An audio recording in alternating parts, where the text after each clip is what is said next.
Welcome to the Uncommon Living podcast, where we host dialogues in human resilience. I'm Thomas Seager. I'm an engineering professor at Arizona State University and the CEO of the Morozko Forge Ice Bath Company. My guest today is Brady Canales. He's the founder of the Hot Box Sauna company and a former Navy SEAL. When Brady was in Eastern Europe, he spent time in Finland learning about thermal contrast therapy. And when he was discharged from the military, he came back to the United States to found his own sauna company. In this episode, we talk about some of the misconceptions about sauna and how sauna and contrast therapy, including ice baths, can improve mental health. Brady Canales, thanks for joining me here to talk about sauna, you and Hot Box. Yes, sir. Thanks for having me. It's nice to see you. We've been using your sauna for almost a year now, and it's a little different than there are 1,000 sauna brands out there, but Hot Box is unique. For sure. Yeah, it's kind of funny because I get I think one of y'all's employees there that works in the warehouse, he's always posting stuff about doing like a little side workout in y'all's extra room there, jumping in and out of the sauna. I think his username is ice cold something, but yeah. So it's always cool to see. I mean, just kind of that come through organically and authentically from the guys that are working there, and then talking to Marvin, your head of manufacturing, when he visited us up in Reno the last few months, just getting his take on it, honestly, has been super cool. So the guy you see on Instagram is Pete. Pete is a captain. He's a crew chief, we call him. So he runs our refrigeration, our electrical, our plumbing side. And Gotcha. He knows, because of some of the work that I've done with Mike Mutzel, he knows that you do cold before your workout and you do sauna after your workout.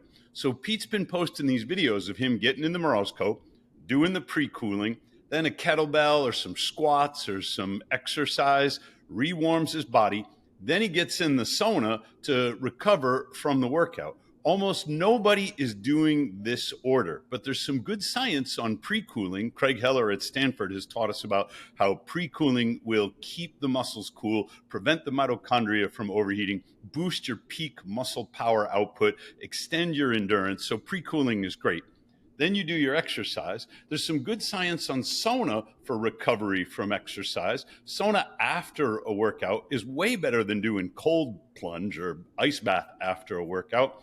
Nobody, at least in the clinical community, has yet studied this 3-layer sandwich: pre-cool with an ice bath, exercise, and then sauna, to see what the physiological benefits of that would be. So Pete's been running his own N=1 experiments to see how it comes out. Cool. I would love to talk to him. I mean, I'm excited to talk to you about this side of things, honestly, because I started this company mainly based off of like the way the sauna made me feel after doing the prescribed dosing of it. The specific time at a specific temperature.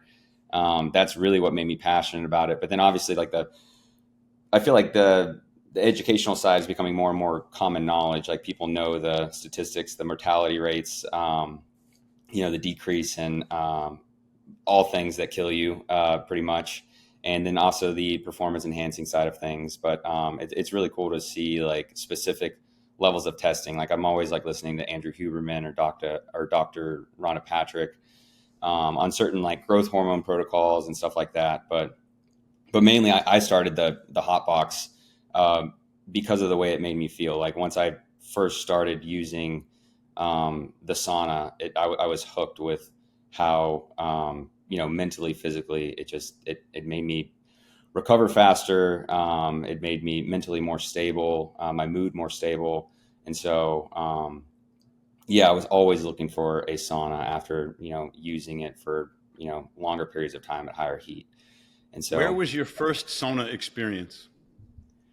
I spent a lot of time. So I was a SEAL for 6 years. And so I spent a lot of time in Europe, traveling all around. So working with the Germans, guys up in Scandinavian countries like the Finnish Jaegers and Eastern European countries. And so that's when I first really got into like heat therapy. Aside from that, really is just like a post-workout room to do some crunches after, a workout after high school or something. We thought that, it would help get you chiseled, help form a six pack a little easier. So we do like 5-minute crunch sessions, in the sauna after a workout. So you But, would do exercise in the sauna? We would, yeah. I mean, like as kids, and we thought, we were under the assumption that like it would help us like burn belly fat if we did crunches in the sauna. But it wasn't really looked at as like a heat therapy tool, like inducing heat shock proteins, getting the mental benefits from it. Until, I started working with the Finnish Jaegers specifically, and seeing like the effects of it long term and how they kind of view the sauna. I mean, obviously culturally, it's a staple, like it's a huge part of their culture. But I think there's like, it's a common thing that's said. It's like there's 2 saunas per every household in Finland and Norway. And so, so working with these guys, they saw it, or at least their leadership did. They saw it more as like a tactical asset to keep their guys like operationally sound. And so that was around 2013. So the educational side of things wasn't really, I didn't know much about it until I started hearing about it, pop up on podcasts and stuff like that. But I did know like how it made me feel. And so when I got out of the military, I saw, a huge gap. Like there was, we were still catching up, like our Western culture when it came to like heat therapy. Like you might find a sauna at a spot that sells like jacuzzis or, something like that. And so I was always like searching around trying to find like a place to go to a sauna, like Russian bathhouses. I was living in Boston at the time. And so nothing that was like consistent enough. Like I used one at the YMCA in Charlestown, Boston, and it was like constantly out of order. There was always something going on. Like it was in the basement of the gym, so it was constantly getting flooded out. And a bunch of weird occurrences with the like electrical system that would just cause it to not be consistent, or it wouldn't get hot enough. And so it wasn't up until I moved to Austin, back home, that's like around where I'm from, that I was looking into buying one for myself. And the marketplace was kind of scarce. Like it was either a big barrel sauna where you'd have to wire your house to 220, or something that was made overseas, like a specific infrared sauna that some Chinese infrared that doesn't get up above 145 degrees. Yeah. Right. Yeah. And so like cheaply made, obviously poor labor, all of that. But yeah, it doesn't necessarily get hot enough. And so I just decided to start making my own. And so I really built it out of necessity. So I knew I wanted something smaller, smaller form factor, to where you could plug in, 110. So the smaller, the better, within reason, obviously within a certain comfort level, to really maximize the heat based off of, a smaller amount of power. And so I made like the first prototype out of my garage, and that just kind of evolved into me becoming more and more obsessed with the design. I grew up doing like some level of carpentry, but nothing like to this level. I definitely learned on the fly as I was like fleshing out the design, and learned about materials and, what not to use, certain ways to dry the wood, different profiles of wood. And, that was kind of like in and out, I guess, because I didn't really know if this was like too niche for people, because the design's a little intimidating, it being such a confined space at high It's temperature. a little claustrophobic. It is, yeah. And definitely, I mean, especially for women, I feel like women usually are a little bit more claustrophobic than men, which has been interesting to see over the last couple of years, with like the wife approval that most guys need to get into this. But I just kind of stuck with it, kept fleshing out the design. And finally, like I had like different opening systems. I used traditional sauna heaters, and then I moved to like an infrared incandescent bulb design. Found out that for me, for this application, was much better than traditional wired saunas or heaters, mainly because most of those are made overseas too, and they're just too finicky, they're too expensive to replace. And so I really started looking into more about how like to keep the ambient temperature up while using infrared the light spectrum and red light therapy. And so the incandescent bulb just like checked all boxes. And then I kind of found a way to make the structure kind of work in tandem with the heating element. So like heat reflective panels, stainless steel panels, wool insulation to keep everything natural and keep the R value up. And then like the way that the lid opens and closes, not having any outward opening apparatuses, and the way that it assembles. So there's no swinging door with a Hot Box Sauna, because every time you open the door, you suck heat out and then you replace it with cold air in. But your slider has less heat exchange when you open up the door. Is that what you're that going could be for? true. Not necessarily. That wasn't like the main focus. It was really just to save space, because like I wanted it to be as compact as possible without any like extra square footage having to be taken up with the door opening, swinging open, so that you could put it in like a New York condo or a garage gym where it's not going to, take up any more room. And that's why you kind of have to step over a little threshold to get into the sauna, so that like, it maximizes every bit of your space that you possibly can. So that was the main focus there. But then I also wanted to make it flat packable and easy to assemble. And so I just really like I got lost in the sauce. And honestly, like at first I felt like it was like over engineered and I was putting too much like money into the design. But then I kind of just adopted like you know what, I'm here anyways. I'm spending so much time doing this. I might as well make it as good as possible and, shake out the cost later. And so that's kind of how it evolved over the years. Well, let's talk a little bit about you. It sounds like you grew up in Texas.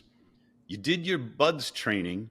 You were stationed as a Navy SEAL out of Virginia, and then deployed in Eastern Europe, where you met the Finnish Special Forces, sort of your counterparts in Finland, the Jaegers. Have I got it right so far?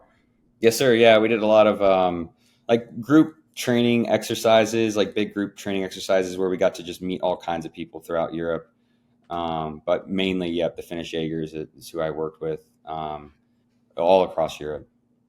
Sauna is probably the only word in the Finnish language that has now been adopted in English. And I don't think we understand it correctly. In Finland, all the research papers say, so we do sauna, but they're explicit in describing that sauna to them is thermal contrast. It's not just the hot box, it's also the cold. In Finland, you go roll in the snow or you jump in the lake, or I don't know, you could plunge in the Gulf of Finland or the Baltic Sea or something. You have Right. so much cold available. When you come back to Texas and you're listening to Huberman or you're listening to Rhonda Patrick, Rhonda is a great example of someone who forgets to say that all of those statistics that are coming out of Finland, all the epidemiological studies, all the comparisons of people who sauna and people who don't, who show a reduction in all-cause mortality, she forgets to say that it's really thermal contrast therapy that they're doing in Finland, that they're taking the cold for granted because they have so much of it, even in the summertime. The sun never sets in parts of Finland during the summer, but the lake stays cold. When you get back to Austin, now everybody's talking about sauna, but they forget about the cold part. What are you doing for the cold? Me for the cold, I use the Morozko that I donated to Kaizen in Virginia Beach, an adaptive training, cross training gym. So they're getting really good use out of it. But other than that, I will do more of a weekend ritual. It's not an everyday thing for me, where I'll just go buy bags of ice and put it in a trough. So I'll do like the growth hormone protocol. But it is something that I need to fit into my schedule more and more. And maybe after this call, I'll be a little bit more motivated to get into it now that we're talking. It makes sense. Summer in Virginia or summer in Nevada, it's hard to find the cold, but I have exactly the opposite problem. It took us a long time to buy a sauna at Morozko. I live in Phoenix, Arizona. It's the hottest city in North America. If I wanted heat, I would just park my car in the sunshine in the parking lot, get up to 180 degrees Fahrenheit in there, and then I'd sit in my car for a little while. I call it car sauna. And then, of course, I need an ice bath so that I can get the cold.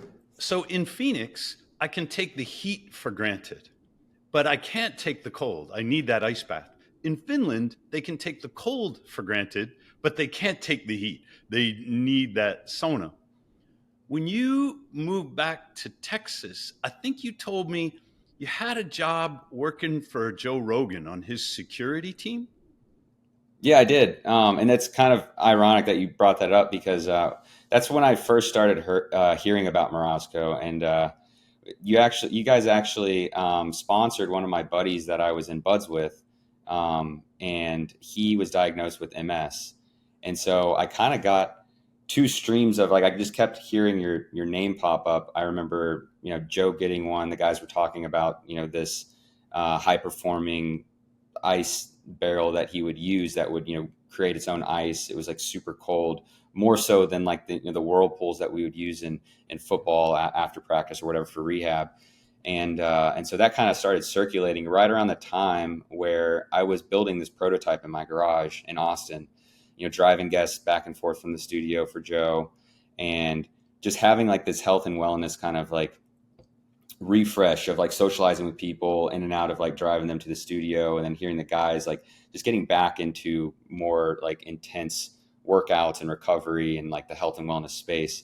And so that's when I really like just hearing you guys like build the company. It really inspired me to like just keep going and keep fleshing out designs and start the business. And so that is a wonderful story, but I want to back up. I didn't realize you went through buds training with Justin Hoagland. I did. Yeah. Hoagie. No kidding. Yeah. Yeah. Yeah. Small world. He and I have become friends through the years. He was deployed in Iraq, and he got a medical discharge, which was heartbreaking for him and his family because, as you pointed out, he suffers from MS, multiple sclerosis. At one point back in San Diego, he was wheelchair bound. So he's got these little kids and he's got a pregnant wife, and she's wheeling him through whatever it was, the Walmart or the Target or something. He says MS is an invisible disease. People might look at him and they see a young guy and he's fairly fit, and he's wondering, why is this pregnant woman wheeling him around? But he'd reached such a point of debilitation.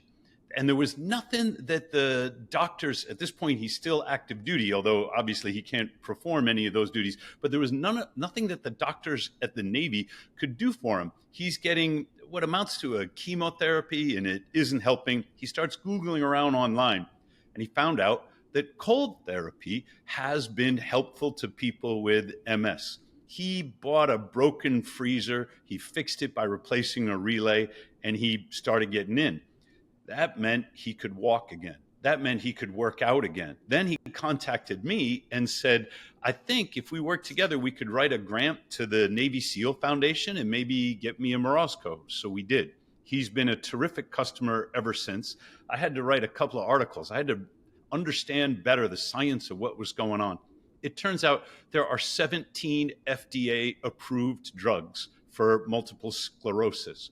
None of them address the core features of the disease. None of them will reverse the disease. None of them are a cure, and none of them work anywhere near as well for management of the symptoms as cold plunge therapy will.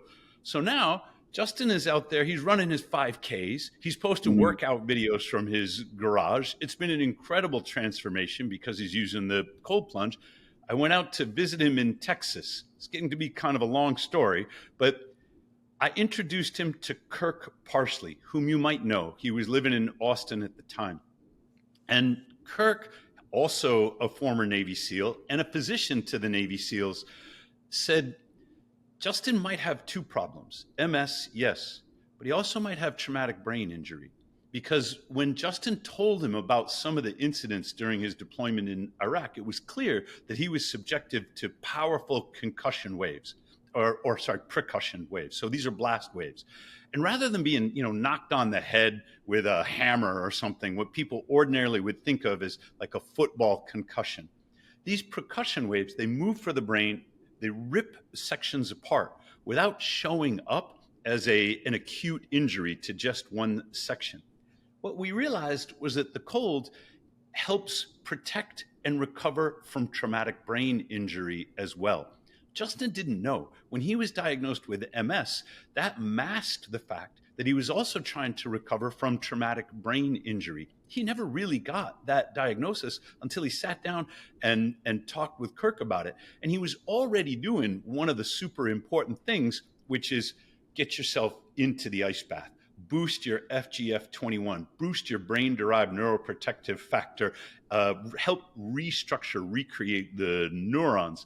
And it was Joe DeTore, who is a former Navy SEAL diver and now a PhD specializing in hyperbaric therapy, who healed himself in his own brain injury, who clued me into this, saying red light, hyperbaric, and cold will promote brain health.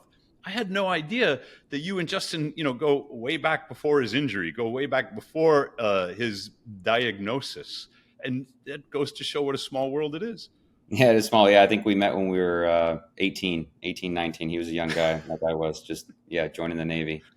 So it is pretty cool. And I was actually just able to follow up with him a couple weeks ago. And now he's like, he's at the head of mental physical health for the SEAL Future Foundation. So he's constantly talking to guys about mental health and promoting, cold therapy, heat therapy. And so it was really cool to follow up with him. And, he spoke very highly of you and Morozko. And so I'm glad. Connection. Yeah. I feel the same way. He taught me something. He said he talks to a lot of guys, especially those who are out. The transition, leaving active duty and becoming a civilian again, can be extremely stressful, because really nothing about your Navy SEAL training is going to prepare you for the demands of civilian life. It's just completely different worlds. So when guys need help and they wind up contacting Justin, he sensed in them a reluctance. He would say, well, I might be having a difficult time right now, but it's not as bad as this guy, or it's not as bad as that guy. Probably other guys need more help than me. Justin knows that feeling because he's been there. One of the things that he taught me, he will tell them, is this is your turn. We're on the phone now for you. Other guys are going to have their turns too. This is your turn to talk about you. And I thought that was so powerful, because there's always somebody who's in worse shape, or, whatever we think we're going through, we can always, I guess, maybe find some consolation that somebody else has it worse. And then that prevents us from falling into some pity party. But Absolutely. Justin pointed out that we have to take our turn. We have to take care of ourselves. Despite all the other people who might be depending upon us, they will be helped more when we are strong. And I kept that with me. I mean, he first explained that to me a couple of years ago. I've kept that with me through some hard times. That's awesome. That's really cool to hear. I feel the same way. I feel like it's too often, and it's not really talked about as much. I feel like it's kind of frowned upon to talk about it this way, but I feel like too often, veterans kind of fall into this like victim mentality where, the reality is that they should be leaders in the health and wellness space. They should be helping, grow their communities and finding ways to better themselves, being more proactive. The same thing that got them into the military should be kind of adopted on the back end, in my opinion. And so that's kind of how we look at things with, like, the Hot Box. The people we hire a lot of veterans, former police officers, to help us build these saunas, in our manufacturing facility. And, I guess just like sharing these skills in traditional carpentry and this, CNC technology and stuff like that is like a huge part of the business that I feel like isn't really talked about. It's a huge part of our brand and our community. It's a way to connect them into the health and wellness space, because they have more purpose, learning these skills, building these products for people who are investing in themselves, for veterans who are looking to get better, for, firefighters, police officers, anyone who is exposed to, like, overly exposed, to blasts or, toxic environments, people who serve our communities and stuff like that. And so there's an extreme level of purpose all the way down into the shop that we're super proud of. So there are two aspects to this. The first one is, the best advice you can ever give somebody is, here's what worked for me. like it doesn't help to tell people what to do, but you can say, I was in a similar situation in my life at a certain point, and I did this kind of thing, and this worked, and this wasn't work, and then you let them learn from whatever your experience is. So here you are saying, well, I was working security for Joe Rogan because I understand weapons, I understand threat, I have good situational awareness, I understand teamwork. You could have worked security for the rest of your life, but there was something else, some itch you had to scratch, whether that was the entrepreneurship or starting a business. And you're saying, what? Here's something that has worked for me. Sauna has always made me feel good. Learn more about it in Finland. I'm going to incorporate it into my life. And then I'm going to help other people who don't have the money to rewire their home onto 220, who aren't going to buy this huge thing that takes up so much room, but want to get some heat in their life. So that's a wonderful way to approach, I want to say, not giving people advice, but showing people things that work. Here's the other thing that comes up in what you're saying. It is so dang hard to run a manufacturing business in the United States. You were talking about the people that you hire, and some of them need skills, whether that's CNC type skills. And this is great. They might be motivated and they might just not know, but they're competing against, I don't know, here's an impolite way to put it. They're competing against Chinese slaves. They're competing against people who are working for less than $1 an hour and have no choice about it. You can go, I say anyone can go on Alibaba and they can type sauna, and there's going to be 1,000 products that will drop ship from China, and they will be 1/10 the cost of what a American-made sauna is going to cost. I know this because the same thing is true for ice bath. The cheapest way to get yourself a cold plunge is to go on Alibaba and buy one of those Chinese machines that only costs a few $100s. So when we say, well, we've discovered something, we've created something, we've solved a problem for ourselves that we think might also be useful for other people. We say, well, we want to make it here in the United States with people who are happy to have these jobs. Good Lord, Brady, there is an avalanche of difficulties and competition and problems that come down upon our heads because we still want to do manufacturing in the United States. I think offline, you and I have compared a few notes, and I want to invite you to share with the audience, if you can, some of the challenges that you faced. Yeah, absolutely. I feel like it's a question that I always get asked is like, are you worried about pricing yourself out with because it's our saunas aren't cheap, and that's because of the material we use, because of the way we build them. And I rely heavily on our storytelling and our branding, really just showing people who we are as authentically as possible, and showing the shop, showing the people who are actually working there, being transparent about our costs, our material, supporting our domestic supply chain all the way through, becoming obsessed with sourcing everything we can in the United States down to like the finishing nails. And then just really like fleshing out all of our relationships that we have like with our vendors and suppliers, like our wood people, our metal people, like they're all just now part of our family. It took us a while to find these people, but I feel like, we're definitely not for everyone. Like not everyone can afford our saunas.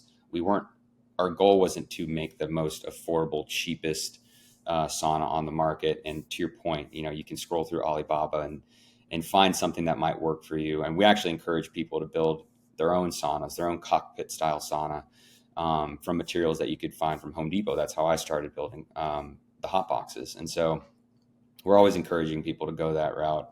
But we know that for our customers, they're investing in a product. They trust us once they get through the process of seeing, who we are, every nook and cranny of the shop. And we know that, $5,000, $4,900 is an investment. And we just want to make sure that our customers are, there's no buyer's remorse on the back end. We want to make sure that they have like a very confident purchase and they have a tool that's going to serve them and their families for the rest of their lives. And so a big part, and this was through like a few different mentors of mine, just like when it came to like actually building the company, one of my main focuses was building it as robust as we possibly could, while keeping it still sleek and sexy, keeping the design there. But one of the main things I focused on was building it out like a tank. Therefore, we wouldn't have as much, if any, customer service on the back end.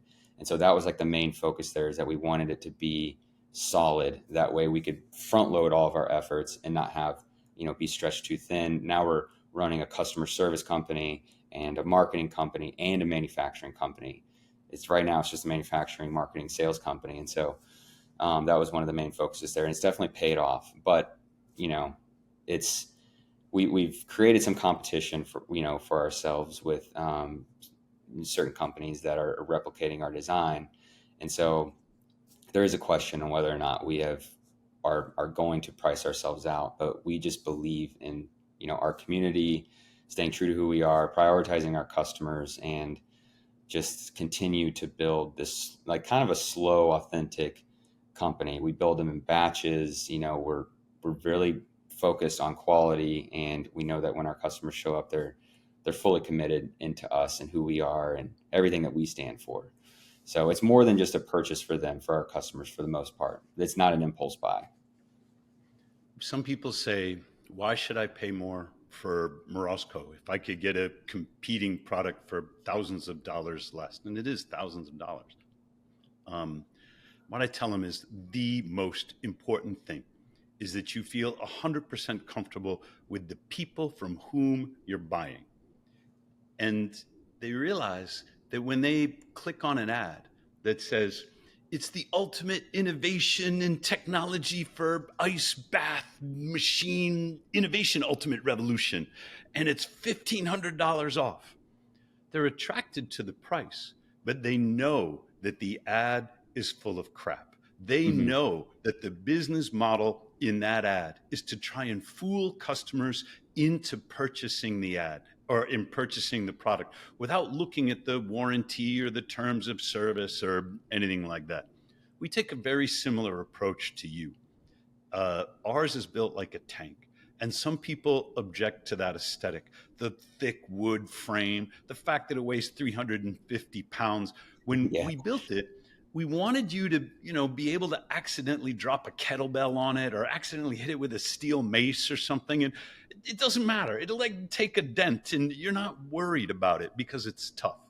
And this is why the Hot Box and Morozko aesthetically, they go together very well. The alternative is one of these cheap infrared ones that's really made of glass, and it has a thin wood veneer frame, and that's good for flat packing it from China and then people assemble it. But heaven forbid you hang the door, because it's never going to quite keep the fit that you got it when you got it straight. It's the kind of thing that you might use for a couple of 3 years just to try out and see whether you enjoy a sauna. A lot of our competitors are like that. People will buy an inflatable or a pop-up. They don't know if they really want a cold plunge. And so they'll get something cheap. When they commit and they say, this is something I'm going to do for the rest of my life because I want to live a long, healthy time, then they might be ready to buy a Morozko. Heck yeah. And I'd kind of compare it to if you're thinking about playing the guitar, you might play a cheap one for a while. And then when you really cross over into, learning how to play properly, I think that's when you're buying like a Taylor, and it's going to encourage you to just jump on the guitar more and more. It sounds better. It feels better. And I feel like with my generation, they're definitely waking up. You can tell that they're starting to prioritize their spending habits. It's less on these all-inclusive resorts where you go out and party, drink, whatever. The money's gone.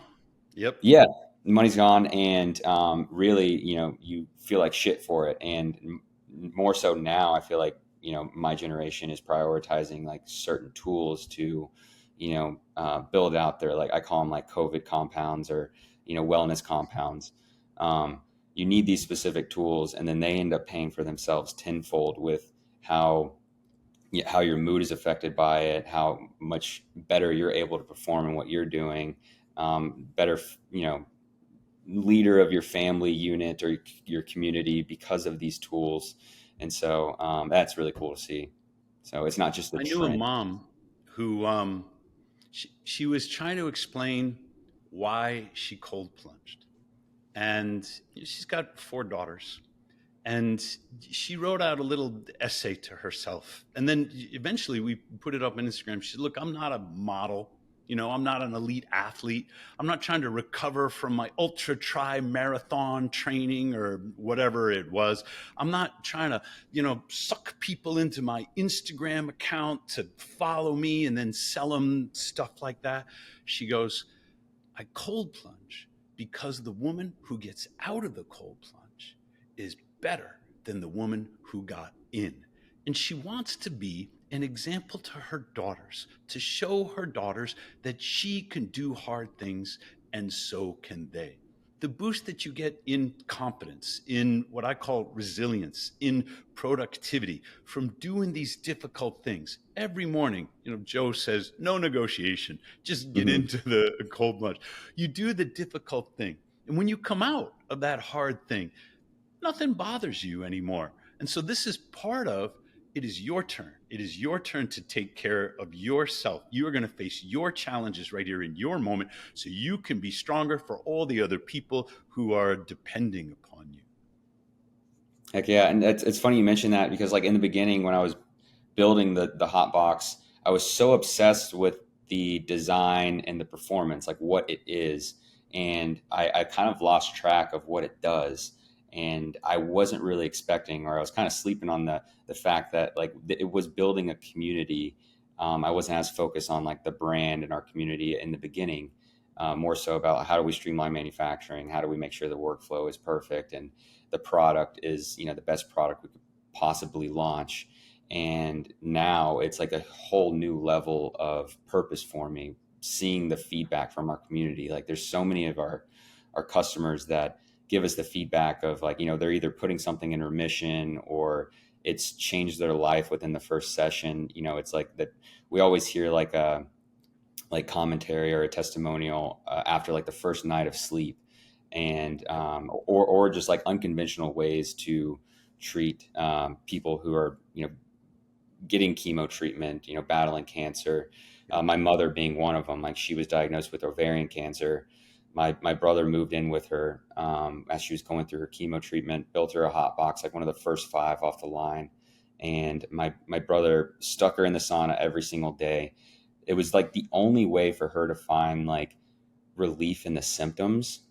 Yep. But there's so much compelling evidence, and I'm sure when worked in parallel with chemo treatment, with red light, with infrared, with high temperatures, traditional temperatures, it is just it's the best tool to combat cancer, in parallel with chemo treatment. And so I'm fully convinced that it saved my mom's life. And we've had so many different stories like that with like, parents buying hot boxes for their kids that are going through chemo treatment and stuff like that, like totally unconventional, that would be frowned upon, like don't stick your kids in a sauna kind of thing. But they're doing it anyways. And the feedback we get, like the relationships we build with our customers, like seeing like these kids, playing sports after, a year or 2 of treatment with, sauna therapy has completely changed like my entire like outlook when it comes to like my drive and building the brand and continuing to get this word out there more. And less about like what the product actually is and more about what it does and the community that we're building. It was so overlooked in the beginning. There are 2 aspects to this. One is there's a research project going on in Vail, Colorado, looking at sauna and comparing it to thermal contrast therapy. So sauna with cold plunge for mental health. And the reason is that there is a huge community of experts in Vail who are working at the leading edge of alternative approaches to mental health. And their approach is metabolic. The brain needs functioning mitochondria. You're depressed, that's a metabolic disorder. And what they discovered is that people, a single session of sauna would lift their mood, give them the energy that they needed to face other challenges in the day, prepare them for talk therapy or cognitive behavioral therapy, for example, so that they could get more out of the therapies that they had. Now they're comparing it to sauna in combination with cold plunge because there's really good evidence that cold plunge has done the same thing. I posted a couple of articles. One of the things that an ice bath or winter swimming will do is stimulate mitobiogenesis. The brain is the most metabolically demanding organ in the body. And when your metabolism isn't right, your brain won't work properly. It is no wonder you lapse into low mood, or you have disordered thoughts, and you can't snap yourself out.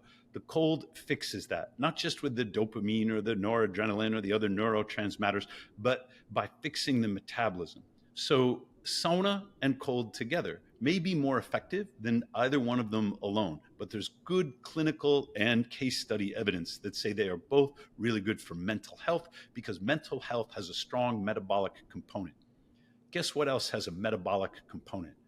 Cancer. Cancer is a disorder of the metabolism. And it's not just Thomas Seyfried who says so. Seyfried is a Boston College professor. He was recently on the Diary of a CEO podcast, and he was Oh, wow. explaining at a very basic level to Bartlett how the mitochondria in the cell are defective. It is true that cancer is characterized by mutations in the DNA in the nucleus. Not all cancers, but most of them. Seyfried says that those defects in the DNA in the nucleus are downstream of damaged mitochondria. There is no cancer with normal mitochondria. Every single case has defective mitochondria. So fixing the mitochondria will improve cancer treatment outcomes. Guess how you fix the mitochondria? Thermal contrast therapy is one of the best things you can do for your cardiovascular system, for your metabolism, for your mitochondria. And so I'm not surprised to hear that your mother and other people among your customer base are using sauna to improve their own cancer treatment outcomes. And it makes me think, what if we moved them to thermal contrast therapy? Maybe Veiled and their studies will show us that we can get an even better benefit by layering or stacking these two treatments together.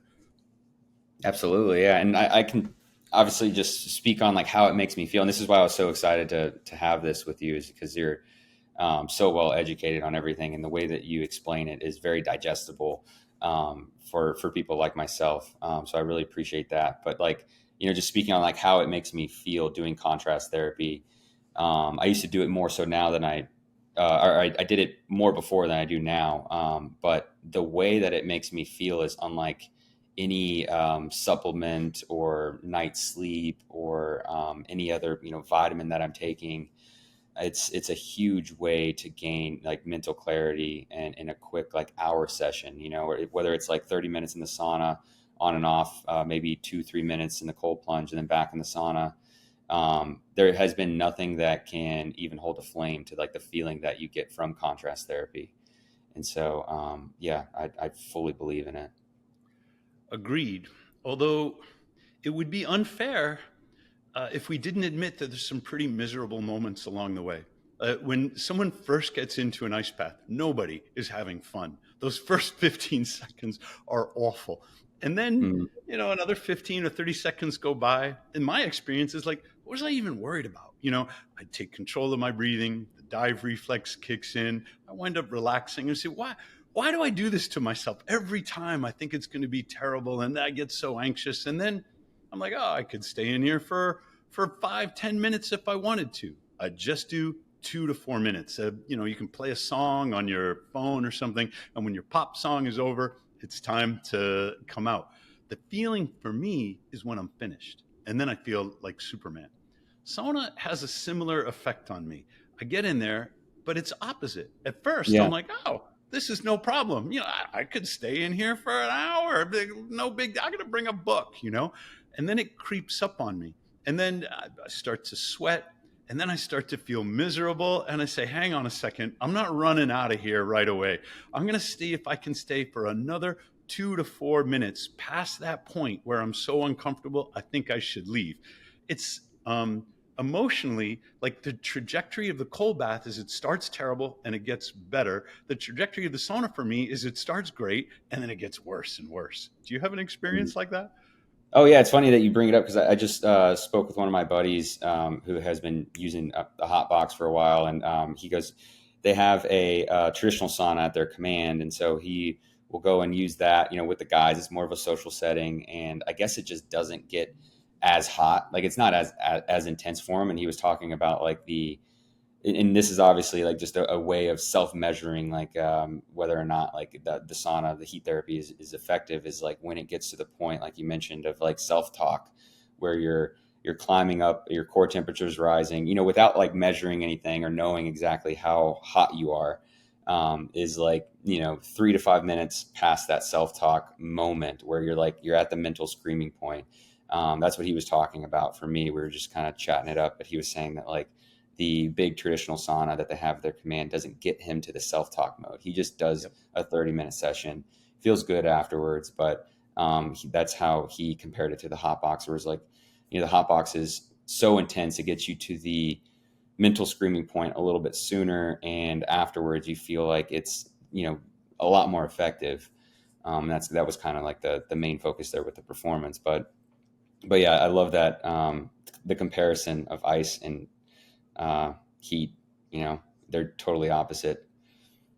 We get a lot of questions. Well, what's the optimal temperature? What's the optimal time? I get tired of these questions because there is no optimal time or temperature. It depends upon your prior state of training. And people get this with weight training. It's like, what's the optimal weight for my bench press? What's the optimal number of reps? That's the wrong question. The right question is, what's the right weight for you? What's the right number of reps for you? Because it depends upon your prior state of weight training. The right temperature and the right duration of cold depends upon your state of cold acclimation. And the same thing is true of sauna. The right temperature and the right duration depends upon the state of training of your body. If you're highly heat acclimated, you need a higher temperature or a longer duration, which it sounds like your buddy already is. But when you combine them in thermal contrast therapy, this is what I've discovered. You come out of the Morozko, your skin temperature is cold. Your core body temperature probably hasn't dropped a heck of a lot, but your skin is wet. You're going to get some more evaporative cooling. You go into the sauna. If the sauna is like an infrared 145 degrees Fahrenheit, it's going to take like an hour for you to break a sweat because you are already starting in a cooled state. When you do thermal contrast therapy, you need a very hot sauna to pair with a very cold ice bath. The cold ice bath gives you vasoconstriction. The smooth muscle tissues around your blood vessels, it contracts and it like prevents the blood from flowing into your limbs, keeps it all in your core. Then you get in the very hot sauna and it doesn't take an hour. If you're up at 200 degrees Fahrenheit or 180 Fahrenheit seems to be the threshold for me, then you're going to rewarm faster. Now vasodilation takes over. Those smooth muscles relax. The blood is restored to all of your limbs. You begin to break a sweat after about 25 minutes instead of 55 minutes. And because the evaporation of the sweat off your skin is what cools your body has to get the blood out of your core now, up to your skin, out to your limbs. If you're going to go back and forth to get the benefit in a reasonable amount of time, you've got to go very cold, very hot. Otherwise, you sit around checking your phone, scrolling through Instagram, wondering when the heck you're going to feel any benefit from this. Right. Yeah, totally. And I see it, every now and then. You kind of brought it up earlier, but we'll get a comment or two from people on Instagram. It's like, oh, I could just sit in my hot car for, in Texas, for 20 minutes or what have you at 120 degrees or 130 degrees even. Sometimes my truck gets pretty freaking hot. But I'm like, yeah, that's great. It's just 50 degrees shy of where you need to be as far as effectively inducing heat shock proteins. And but yeah, it's pretty interesting. And I've seen more lately, the ultra running space has, these high heat, long races, like our CFO, Whitney Dutton, she's a psychopath when it comes to running long distances in the heat. So she uses her hot box to like really specifically for heat training so that she can last longer at higher temperatures. And, like people who are very dedicated with ultra running, that's like a very cult-like group of people that are fanatics when it comes to performing well over long distances. Stay hard. Yeah. Yeah, exactly. Yeah. And so like now we're more so, excited about like the performance side of things as, athletes, as veterans, but also still obviously complementing the wellness side of things, the longevity, and the science-based medical data. But it's just really cool to see it like in this space, to just have people perform in these like elective competitions and stuff that, they're able to check out from reality and go perform well, go compete in these long races across the desert. And this is like kind of a tool that helps them get there. And so we've seen a lot more of feedback from people like that. It's pretty exciting. So It sounds like your CFO, Whitney, knows what she's doing, because those long, hot exertion events, they're a lot like training for altitude. The only way to prepare for altitude is to train in hypoxic environments. So you either got to go to altitude or you have to simulate it in some training bubble, or increase your CO2 tolerance might be helpful, or train with a mask on, low oxygen. The only way to prepare to perform at altitude is to train for altitude. The only way to prepare to perform in the extreme heat, and there's lots of good clinical data on this, is to prepare in the heat. The thermoregulatory mechanisms that your body is equipped with require exercise. They require training, like anything else, to get better. If you want to, I don't know, train your brain, start doing crossword puzzles. Everything in your body responds to hormetic stress, just like thermal regulation does. And the interesting thing about hot and cold is about 80%, I'm making up a number, but you'll get the gist of it, about 80% of those thermal regulatory mechanisms, they apply to both. Most of what our body does to regulate core temperature works in the heat and in the cold. Not all of it. You don't sweat in the cold, as an example. But when you train in one, you get about 80% transfer of the benefits to training in the other, which I think is a fascinating sort of coincidence. When you put them together, it may be that she will find thermal contrast training prepares her even better for those extra high endurance, high heat events. If she tries it, I'd like to hear from her. yeah, definitely. I mean, she would love to talk to you. She's always tuning in. I mean, we love your content, sitting in the Morozko, Thanks. you know, helping educate people like us on the medical data is super helpful. It's more practical. And again, and more about what Morozko does, less of, what it is I think is like super important. And that's why you guys have Yep. such a tight community. I mean, it's obviously from my perspective, I've seen it just working alongside you guys. You guys never let anything slip. Like you're sending people out across the country if something Yep. were to happen to a Morozko, to get them back up as soon as possible. And we've definitely adopted that level of customer service, because that is our community. Our people aren't just like we're not selling just used cars to people on the street. Right. Like these people become like our family, and I feel like you guys have that as well. And it's just cool to see how you guys have done that over a long period of time. I think you guys started in 2022, right? I think that was around the time. 2019 Oh, was our first 2019. Okay. sale, way back. Got it. Yep. Well, sometimes I'll tell people who are comparing us to competitors, I'll say, look, here's the best way to learn about our competitors. Go to Facebook Marketplace. Take a look at all the competing cold plunge products that are for sale on Facebook Marketplace. Some will say, barely used. Some of them will say, all it needs is a new chiller and a new pump and a replacement filter, and you repair the cracked union and it'll be good to go. People who are selling those products they bought from our competitors on Facebook Marketplace because they no longer want them. That's the best way to learn about our competitors. And you can learn about Morozko, but you can't read about Morozko on Facebook Marketplace. What you're going to learn is Right. from the fact that you don't see Morozko for sale on Facebook Marketplace. It is a zero regret purchase. That's what we're going for. Heck yeah, that is a good thing to shoot for.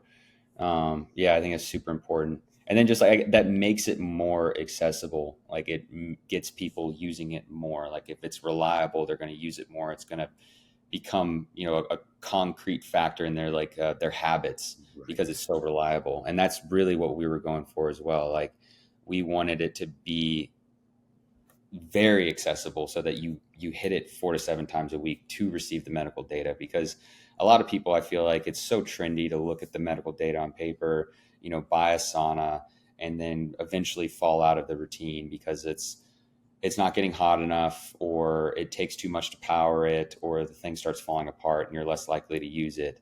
And so that was a big one for us. It's just like, how accessible and reliable can we make it? That way people use it more, so that we can get the feedback, build the community, and build this trust factor. Obviously to sell more saunas, but really just to get our, the word out there more, because that's what drives us to build more of them. So that's super important, I think, is accessibility. Good. That's why we're going to work together. We're going to put the Hot Box Sauna up in the Morozko store so that people can bundle a Morozko with a Hot Box, start doing the thermal contrast therapy for themselves, and have this no regret purchase instead of having to scroll through Alibaba or, I don't know, listen to 5 different podcasts or do all the research online to find out what's going to work. We can just tell them. That'd be awesome. Yeah, we'd be honored, obviously. Yeah, that's super cool for us. Thanks, Brady. So, yeah. Yep. We will continue to refer customers to you guys as well. Obviously, we love seeing like our more immediate community using the Morozko as much as they do, especially in the adaptive training space. It's just been amazing to see, the adaptive athletes getting in and out of the cold plunge into the sauna. Emily Kramer with Kaizen athletes, she's working with I believe someone at Penn State doing a study on contrast therapy for people with spinal injury and stuff like that over a long period of time. And so some really cool data coming out of that really has that niche hasn't been focused on when it comes to research. And so I know wonderful idea. Between all of us, obviously I would love to keep providing them with, heat therapy devices, but with all of your experience, I think that we could really, really flesh this thing out and show people what the possibilities are, and dig into the research a little bit more. So I'm excited. I want to learn more about that. Heck yeah. Brady, thanks for joining me. All right. Thanks, Thomas. It's always good talking to you. I'll see you. Talk again soon.